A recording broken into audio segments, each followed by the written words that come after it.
So good morning everyone, welcome to stock Chitra. तो guys आज है संडे 2 फरवरी 2025। तो बात आती है कि बजट डे में क्या हुआ। मतलब बजट कैसा था ये तो सबको पता है। तो बजट में ट्रेडिंग कैसा रहा, क्या रूल्स फॉलो हो पाया, वोलेटाइल मार्केट था क्या था। तो जो भी बुलिश स्ट्रेटजी वहाँ पे अप्लाई किए होंगे ऑल फेल्ड, क्योंकि विक्स क्रैश्ड सो मच। 12 से 14% विक्स क्रैश कर गया वहाँ पे, पूरा premium mail down like anything. So obviously it was not a buyers market, right. तो वही है, रूल्स और प्लानिंग के साथ जो चले तो वही बचाया। बहुत अच्छा लगा कि प्लानिंग के साथ काम करने पे माइंड पीसफुल होता है। बजट में रैंडम ट्रेड एंट्री लेने से, क्योंकि एक एक्स्ट्रा एक्सपेक्टेशन वहाँ पे सेट कर लेते हैं हम लोग कि बजट है, कुछ ना कुछ तो होगा ही होगा ही। नहीं हुआ, बजट वाज न्यूट्रल। फ्राइडे का दिन था, एफआईआई बेयर एब्सेंट। मंडे को देखते हैं क्या होता है। तो इसको ग्रीन कर लेते हैं। We followed the rules. जो हमारा बजट का रूल प्लान था वो प्लान के साथ चले हम लोग। और हम लोग का 3000 के आसपास टोटल लॉस हुआ ब्रोकरेज मिला के। तो यहाँ पे तीनों को हम लॉस कर रहे हैं, all three went in loss. और टोटल ट्रेड 12 बजे के पहले एक ट्रेड लिया था, 12 बजे के बाद दो ट्रेड मान लो। वैसे तो टोटल 5 ट्रेड हुआ, बट यहाँ पे 3 का मेंटेन करके हम लोग चल रहे हैं।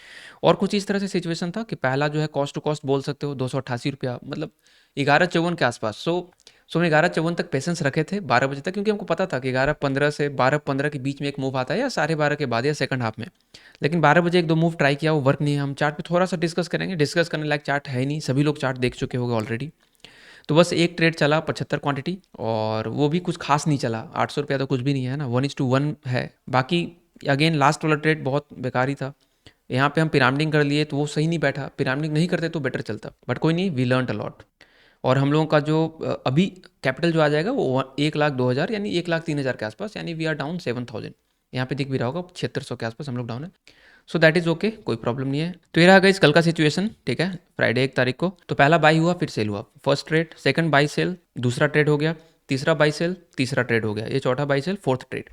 अब देखोगे यहाँ पे 2 बार बाई हुआ है, 2 लेग में एंट्री की है, ठीक है। यहाँ पे एंट्री हुआ, फिर यहाँ पे एंट्री हुआ। दूसरा वाला लेग वर्क नहीं कर रहा था और स्ट्रगल करने लगा, तो हम दूसरे वाले लेग को निकले। फिर वो चलने लग गया होगा तो फिर हम दूसरे लेग को फिर से एंट्री कर गए। लेकिन फाइनली हम दोनों लेग में एग्जिट कर लिए कि नहीं नहीं चलने वाला है मार्केट। और हम लोग लेजर में जाकर हम लोग देख सकते हैं कि 102,802 हम लोग जो अपडेट कर चुके हैं 3,000 के आसपास। और इस तरह से पुराने हम लोगों को पता ही है। वीकली एनालिसिस रिपोर्ट में देखोगे तो जनवरी का हम लोग 20 तारीख से शुरू किए थे। तो 20, 21, 22, 23, 24 यहाँ पे था। 25, 26 छुट्टी था। 27, 28, 29, 30, 31 यहाँ तक, यानी कि 10 दिन का हम लोग का जो ट्रेडिंग है। तो पहले सप्ताह में 4% का लॉस, सेकंड सप्ताह में 0% का कॉस्ट टू कॉस्ट, यानी 31 रुपया गया। कुछ आया कुछ गया, तो 0 0।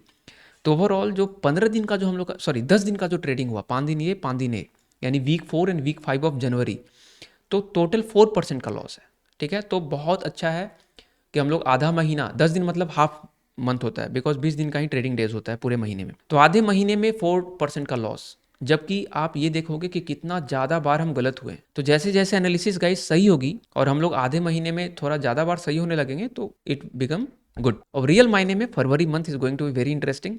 और फरवरी मंथ का शुरुआत हो चुका है। 3% हम लोग डाउन है यहाँ पे, 3% यहाँ पे आ चुका है। अब हम लोग के पास 4 सप्ताह बचा हुआ है प्रॉपर। यहाँ पे देखोगे 3 तारीख से ये पहला सप्ताह, यहाँ से लेके यहाँ तक 7 तक, फिर दूसरा, तीसरा, चौथा, यानी पांचों को 20 दिन प्रॉपर फरवरी का बचा हुआ है। और 20 दिन में अब डेटा बहुत अच्छे से आने वाला है और प्रॉपर रूल्स के साथ चलेंगे। जो रिस्क मैनेजमेंट का रूल है हम लोगों का वही। तो जैसे कि हम लोग चैप्टर 2 के जो इंट्रो वाला जो वीडियो था, मेन वीडियो था, वहाँ पे सब रूल्स डिस्कस किया हुआ है, क्या क्या हम लोग फॉलो कर रहे हैं। तो कहीं ना कहीं हम लोग बोल सकते हैं कि पूरा फरवरी और पूरा मार्च, this 2 months is going to be a great great learning month. और 1 अप्रैल 2025 से, जबकि फाइनेंशियल ईयर जो हमारा शुरू होता है, वहाँ से रियल मायनों में बहुत कुछ हम लोग सीख चुके होंगे और बेटर तरीके से ट्रेडिंग हम लोग स्टार्ट करेंगे। तो चलिए चार्ट पे एक नज़र डाल लेते हैं। तो एक ही फॉल आया था यहाँ पे गाइस, और हम यहाँ पे एंट्री बनाए थे इस वाले कैंडल में। इस कैंडल में एंट्री तो बनाया क्योंकि पुल बैक आया। देखो बहुत बार पोस्ट मार्केट एनालिसिस में ये लगता है कि यार इसके बाद एंट्री ले लेना चाहिए था, बट जिस हिसाब से बायर्स मॉर्निंग से बुलिश थे, तो यहाँ पे मेरे को डर था कि कहीं ये ऊपर ना खींच दें green candle. Anything can happen, right. तो I was waiting for a pull back, कि यहाँ पे थोड़ा सा पुल बैक आता, 23,500 को रीटेस्ट करता, रीटेस्ट करने के बाद फिर जब नीचे लो ब्रेक करता ना, then it would be a confirmation कि यस थोड़ा सा बेयरिश हो रहा है मार्केट। बट ये फ्लो में चला गया तो बनता नहीं वहाँ पे ट्रेड। फिर 2-3 कैंडल का पॉज लिया, यहाँ पे सेलिंग प्रेस देखो, ये रीटेस्ट करने आया। इसी कैंडल की हम बात कर रहे थे। ये रीटेस्ट किया, रीटेस्ट करके नीचे आया, और जब भी नीचे जाने लगा देन आई एंटर्ड हेयर। तो यहाँ पे देखोगे कि 12/9 में एक एंट्री है, राइट। यहाँ पे तो 12/9 कौन सा कैंडल हुआ, ये वाला कैंडल। यानी इस कैंडल में हम जब ये बनने के बाद क्लोजिंग आ गया होगा तो हम एंट्री किए होंगे और उल्टा चल गया होगा। तो वहाँ पे मेरा 1347 का लॉस हुआ, क्योंकि बहुत फास्ट उल्टा गया था, राइट। उसके बाद ये सब कैंडल पे कॉन्फिडेंस नहीं आता। ये बनने के बाद दिखता है कि हाँ बहुत बड़ा बना, कॉन्फिडेंस नहीं आएगा। अगर आप ट्रेड लोगे तो तुक्का ट्रेड ही कहलाएगा।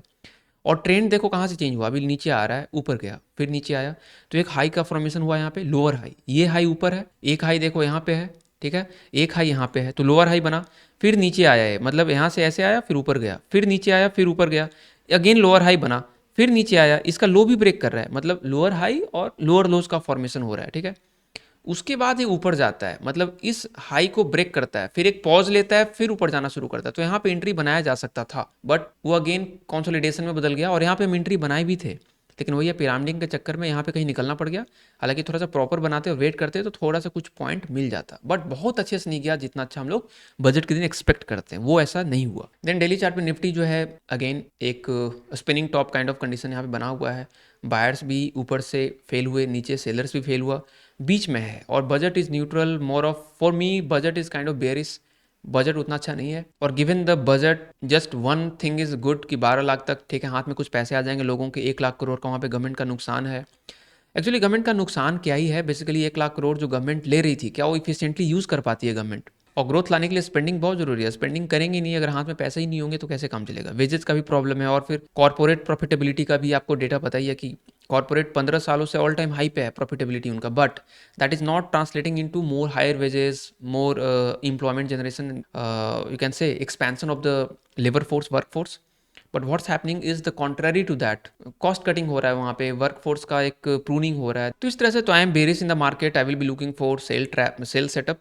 सो देखो, बायस रखना गलत नहीं है, बायस आप रख सकते हो कि मार्केट बेरिश होने वाला है आने वाले समय में, एक बायस तो बन के चल ही सकता है according to your analysis of the economy and the budget, but we shouldn't be having the rigid bias, वहाँ पे रिजिड नहीं हो जाना है कि अब मार्केट बेरिश है तो नीचे ही जाना चाहिए, हम ऊपर का ट्रेड ही नहीं लेंगे या फिर नीचे की तरफ ही सेल करते रहेंगे, नहीं, क्योंकि मार्केट है, anything can happen, we all know, world over and historically market can do anything any time, so we can't be rigid. तो कल के दिन भी एफआईआई सेल ही करा है, ठीक है, 1300 करोड़ के आसपास, और डीआईआई बाई किया है, तो जहाँ पे बहुत कम एक्टिविटी था मार्केट में एफआईआई का, तो कल भी सेलिंग हो गया। तो 2024 में देखोगे तो एफआईआई जो है 3 लाख करोड़ के आसपास इंडिया से फंड को निकाल चुके हैं, स्टॉक्स को बेच चुके हैं, और 2025 में यानी अभी जनवरी ही खत्म हुआ, बस एक महीने में 1 लाख करोड़ हो चुका है, तो ये बहुत फिगर जो है काफ़ी डरावना फिगर है, 1 लाख करोड़ अभी एक महीने में, तो आने वाले पूरे साल में क्या होने वाला है, और मार्केट का कुछ खास कंडीशंस तो है नहीं। And guys, according to the economic survey जो 2 दिन पहले आया था, जीडीपी ग्रोथ रेट जो है वो प्रेडिक्ट किया गया है 6.3 टू 6.8% के रेंज में, 6.3 से 6.8%। लेकिन एक्सपर्ट्स का मानना है कि इतना नहीं होने वाला, कम ही होने वाला है, और रियलिस्टिक फिगर भी यही है गाइस। क्यों? क्योंकि लास्ट टाइम क्या प्रेडिक्ट किया गया था 2024 में, इकोनॉमिक सर्वे ने क्या प्रेडिक्ट किया था कि 6.5 से वो 7 के आसपास रहेगा, बट आया कितना या फिर आने कितने वाला है अकॉर्डिंग टू एडवांस एस्टिमेट, तो 6.4 आने वाला है, आप यहाँ पे देख सकते हो।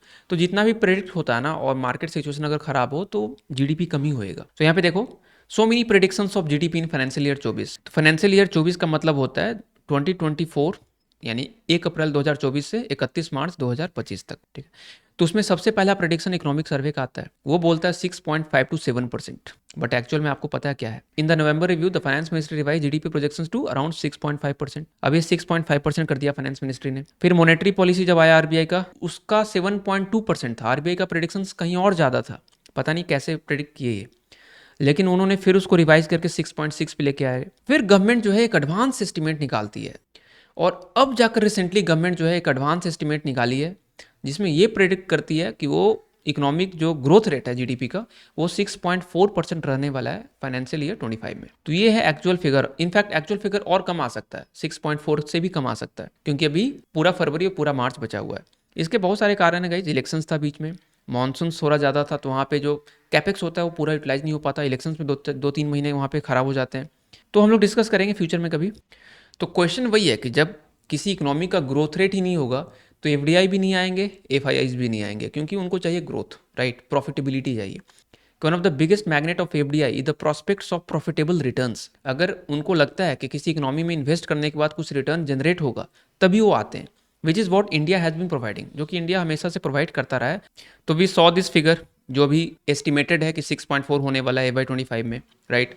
इस पिछले साल जो है हमारा इकोनॉमी 8.2% से ग्रोथ किया है। उसके पहले जीडीपी का ग्रोथ रेट 7% था, उसके पहले 9.7 था, यानी ये FY24 नीचे लिखा हुआ है, ये FY23, FY22, उसके पहले कोरोना के कारण नेगेटिव था, उसके पहले पॉजिटिव था।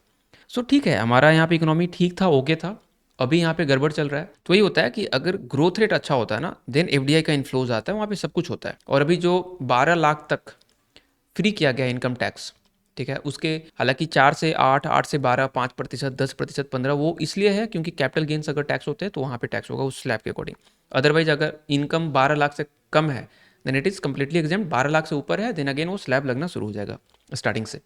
तो ये अच्छा है। इसे 1 लाख करोड़ जो गवर्नमेंट ले रही थी और उसको यूज़ नहीं कर पा रही थी, कैपेक्स एक्सपेंडिचर नहीं हो पा रहा था उतना, क्योंकि गवर्नमेंट की भी एक अपनी कैपेसिटी होती है, उसका यूटिलाइजेशन उतना नहीं हो पाता, तो वो फिर स्पेंडिंग जो है पब्लिक के हाथ में रखो, लेट द पब्लिक स्पेंड, है ना, उससे भी कंजम्पशन इंप्रूव होगा, then GDP growth rate improve होगा। तो India is guys no doubt emerging economy में one of the fastest growing economy है। अगर हम लोग का जीडीपी 6.4% से भी ग्रो कर रहा है ना, तो बहुत अच्छा ग्रोथ रेट है, खराब नहीं है। बट इमर्जिंग मार्केट में there is a lot of space for improvement. तो हम लोगों का जो विकसित भारत जो गवर्नमेंट का यहाँ पे स्कीम है कि भाई विजन है जो 2047, यानी जब 100 साल हम लोग का आज़ादी का हो जाएगा 1947 से 2047, तो उन 100 सालों में हम लोगों को 30 ट्रिलियन, मतलब हम लोग को डेवलप बन जाना है, डेवलप्ड नेशन, विकसित भारत, है ना। तो एक टारगेट दिया गया है कि हम लोगों का जो जीडीपी है वो भी कितना है, $4.27 trillion, right.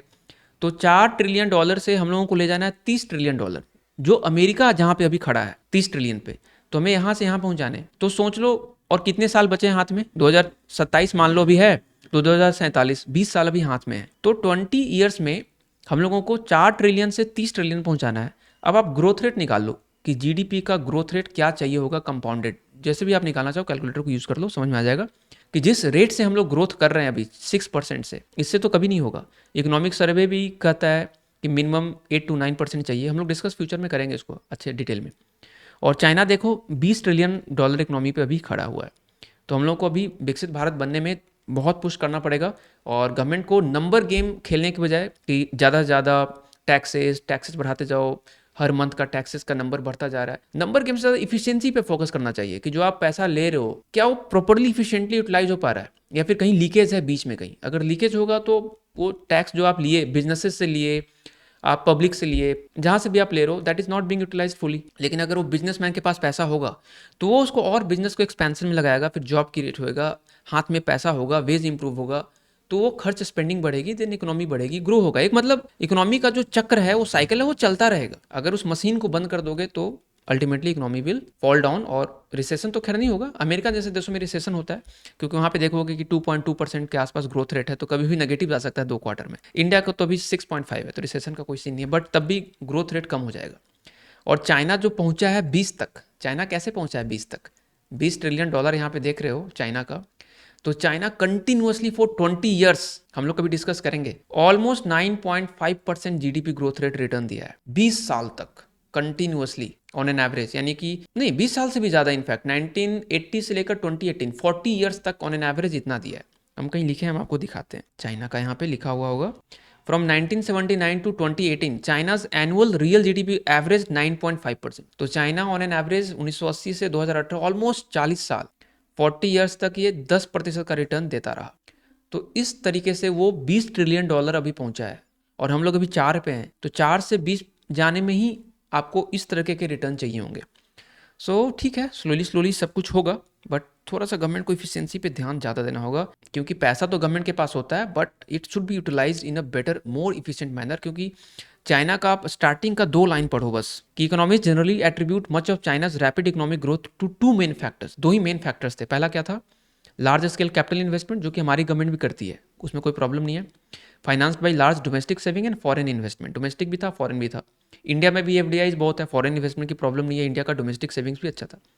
And second is rapid productivity growth. Productivity यहाँ पे क्या दिखा हुआ है, productivity gains means increase in efficiency. System को इंप्रूव करना पड़ेगा, सिस्टेमिक चेंजेस, जो कि मोदी गवर्नमेंट करती है। रेड टेपिज्म को कम करा, बहुत सारी चीज़ें ऑनलाइन हुई हैं चीज़ें, सो इट्स अ गुड, तो अच्छा है मतलब चीज़ें। And this government try to increase the efficiencies. बहुत सारी चीज़ों में I work in the government, वहाँ पे दिखा कि चीज़ें इफिशियंट हैं, ऑनलाइन चीज़ें हो रही हैं, स्ट्रीमलाइन किया गया, नंबर ऑफ डॉक्यूमेंटेशन को कम किया गया, but there is a lot of space to do, जो कि इस वीडियो में कवर नहीं हो सकता। We will take a lot of time to discuss many things. धीरे धीरे हम लोग हर वीडियो के माध्यम में करते रहेंगे। तो दिस इज इट गाइस, मिलते हैं कल, और कल है मंडे। वीडियो अच्छा लगा तो लाइक कर सकते हैं। बाय बाय, टेक केयर, जय हिंद गाइस।